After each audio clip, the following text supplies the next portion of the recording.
अस्सलाम वालेकुम everyone, I am here with another video. आज की वीडियो में मैं आपको बताने वाली हूँ कि स्लीप पैरालिसिस क्या होता है और स्लीप पैरालिसिस की क्या रीज़न्स होती हैं, हमें स्लीप पैरालिसिस क्यों होता है और किस तरह के सिम्टम्स आप फील कर सकते हैं और एक्चुअली जो इसका साइकोलॉजिकल पर्सपेक्टिव है या जो इसकी बायोलॉजिकल कॉज है वो क्या हो सकती है। Let's just get into the video. I am Zurair Rubab Khan and I am a practising psychologist. अगर आपको मुझसे अपॉइंटमेंट चाहिए हो, आप मुझे इंस्टाग्राम पे कांटेक्ट कर सकते हैं और अपॉइंटमेंट बुक कर सकते हैं। अब मैं आपको थोड़ा सा स्लीप पैरालिसिस के बारे में ब्रीफ़ कर देती हूँ कि स्लीप पैरालिसिस में इंसान को किस तरह से महसूस हो सकता है या वो किस तरह के सिम्टम्स अपने अंदर देख सकता है। सो स्लीप पैरालिसिस एक ऐसी कंडीशन होती है जब आप एक ट्रांजिशनल फ़ेज़ में होते हैं, राइट। अगर आपको मैं बताऊँ कि स्लीप की 4 स्टेजेस होती हैं और उन 4 स्टेजेस को कंप्लीट होने में ऑलमोस्ट 90 मिनट्स लगते हैं और फिर जो है एक स्लीप साइकिल आपका कंप्लीट होता है, देन आप जो है स्लीप के दूसरे साइकिल में एंटर हो जाते हैं। तो क्या होता है कि एक स्टेज होती है जिसको हम रेम स्लीप साइकिल कहते हैं, रैपिड आई मूवमेंट कहते हैं। उसमें क्या होता है, यूजुअली उसमें आपको ड्रीम्स आते हैं। लेकिन स्लीप पैरालिसिस एक ऐसी स्टेज है जब आपका दिमाग जाग रहा होता है लेकिन आपकी बॉडी जो है वो अभी तक सो रही होती है। सो स्लीप पैरालिसिस का अगर आप में से किसी को एक्सपीरियंस हुआ है तो आपने फ़ील किया होगा कि आपका दिमाग समटाइम्स जाग जाता है और आप अपनी बॉडी को जब मूव करना चाह रहे होते हैं, मूव नहीं हो रही होती, ठीक है। आप एक ऐसी स्टेट में होते हैं जहां आपको सब कुछ फ़ील हो रहा होता है, लाइक आपका दिमाग जाग रहा होता है, लेकिन अगर आप बोलना चाह रहे होते हैं तो आपकी आवाज़ नहीं निकल पा रही होती। अगर आप अपने हैंड्स को मूव करना चाह रहे होते हैं तो आपके हैंड्स मूव नहीं कर रहे होते। अगर आप अपनी बॉडी को मूव करना चाह रहे होते हैं तो आपकी बॉडी मूव नहीं कर रही होती। ये स्टेट जो है समटाइम्स बहुत इमोशनली डिस्ट्रेसिंग हो सकती है, आपको बहुत अनकंफर्टेबल फ़ील करा सकती है, क्योंकि डेफिनेटली ये एक ऐसी स्केरी स्टेज होती है जिसमें इंसान को बहुत ज़्यादा खौफ फील हो सकता है। स्लीप पैरालिसिस जो है वो काफ़ी कॉमन है। स्टडी से पता चलता है कि 50% पॉपुलेशन जो है वो ज़िंदगी में 1 या 2 दफ़ा स्लीप पैरालिसिस के एक्सपीरियंस से ज़रूर गुजरती है।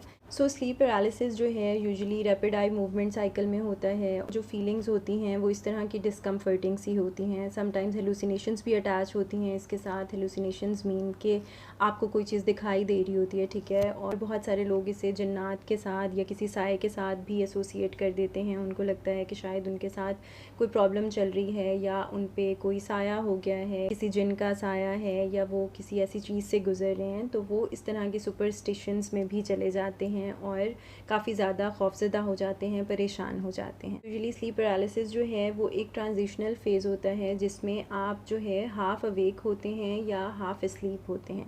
यूजुअली ये कब हो सकता है, ये या तो तब हो सकता है जब आप सोने के लिए लेटे हैं और फ़ौरन से आपको स्लीप पैरालिसिस हो गया, लाइक आप अपनी डीप स्लीप में अभी एंटर नहीं हुए, आप लाइक अभी सोने की कोशिश ही कर रहे हैं, ठीक है। आपका माइंड जो है वो अवेक है और आपकी बॉडी जो है वो स्लीपिंग स्टेट में चली गई है। या तो ये तब हो सकता है या फिर ये तब हो सकता है जब आप फ़ौरन उठने वाले हैं, ठीक है।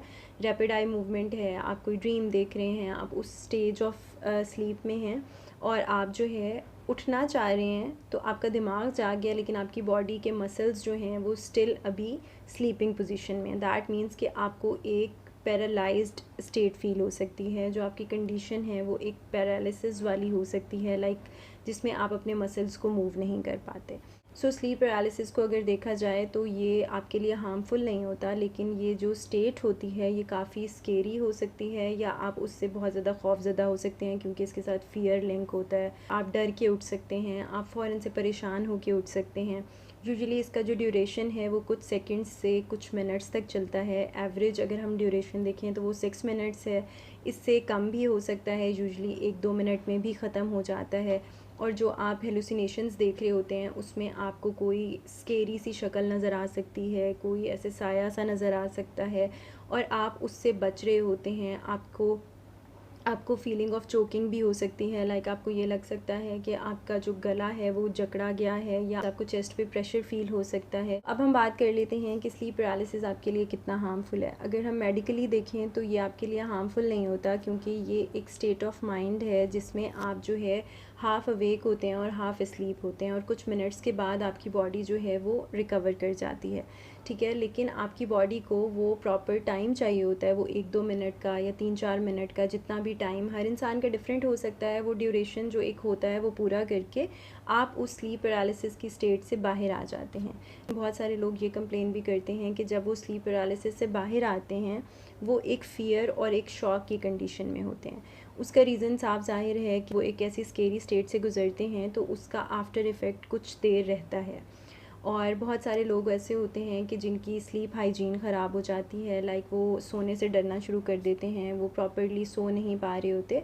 तो ये वाले सारे सिम्टम्स जो हैं स्लीप पैरालिसिस में देखे जा सकते हैं। बात करते हैं कि स्लीप पैरालिसिस क्यों होता है, इसकी कॉजेज़ क्या हो सकती हैं। स्लीप पैरालिसिस की डिफरेंट कॉजेज़ हो सकती हैं। अगर तो आपकी रूटीन डिस्टर्ब हुई है, लाइक अगर आप जॉब करते हैं और आपकी पहले नाइट शिफ्ट थी और फिर डे शिफ्ट हो गई, या पहले डे शिफ्ट थी और अब नाइट शिफ्ट हो गई, तो क्या होता है कि आपका ब्रेन जो है वो भी एडजस्ट हो रहा होता है आपकी न्यू स्लीपिंग साइकिल से।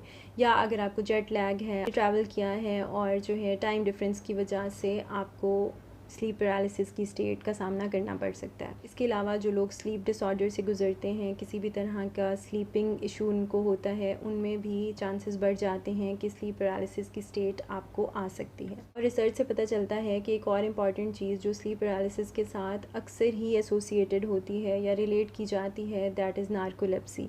नार्कोलेप्सी पे I will make a video जिसमें मैं डिटेल में बताऊंगी कि नार्कोलेप्सी क्या होता है और उसमें किस तरह से रेम स्लीप साइकिल आपका डिस्टर्ब होता है और आप किस तरह से स्लीप पैरालिसिस में जा सकते हैं। सो अगर आप इस तरह के प्रॉब्लम से गुजरते हैं और पैरालिसिस की एपिसोड्स आप में ज़्यादा आ रही हैं और आप इस चीज़ से ज़्यादा सफ़र कर रहे हैं, तो आपको चाहिए कि आप साइकोलॉजिस्ट से कंसल्ट करें। और कुछ टिप्स मैं आपको ये दे सकती हूँ कि अपनी स्लीप हाइजीन का ख्याल रखें, लाइक प्रॉपर स्केड्यूल बनाएं, प्रॉपर टाइम पे सोएं, टाइम पे उठें। जब आप सोने वाले हों किसी भी तरह की डिस्ट्रैक्शंस नहीं होनी चाहिए। फ़ोन या जो स्क्रीन टाइम है उसको कम कीजिए और कोशिश करें कि सोने से पहले आप अपने माइंड को किसी भी ऐसी चीज़ के साथ फीड ना करें जो कि स्केरी हो या जिस चीज़ से आपको डर लगता हो। तो आपका कोई फ़ियर है तो आपने उसको रिजॉल्व करना है, क्योंकि समटाइम्स लोगों में किसी चीज़ का फ़ियर होता है या वो ऑलरेडी पैनिक अटैक से गुजर रहे होते हैं या किसी मेंटल इलनेस से गुजर रहे होते हैं। ये भी देखा गया है कि अगर आप किसी और साइकोलॉजिकल इलनेस से गुजर रहे हैं या किसी मेंटल डिसऑर्डर से गुजर रहे हैं, तब भी स्लीप पैरालिसिस की एपिसोड आप में आ सकती है। सो ये इसकी साइकोलॉजिकल कॉज होती है जिसको हम स्लीप पैरालिसिस कहते हैं। हमें सुपरस्टिशियस किसी भी चीज़ के साथ रिलेट नहीं करना चाहिए कि आप पे कोई साया है या कोई प्रॉब्लम है, बल्कि इसकी बायोलॉजिकल कॉज पे हमें काम करना चाहिए और अपनी स्लीप को बेहतर करना चाहिए, सो दैट हम इस तरह के मसले का शिकार ना हो। To watch more videos on mental health related topics, please subscribe my channel so that इस तरह की वीडियोज़ आपको मिलती रहें। Thank you so much.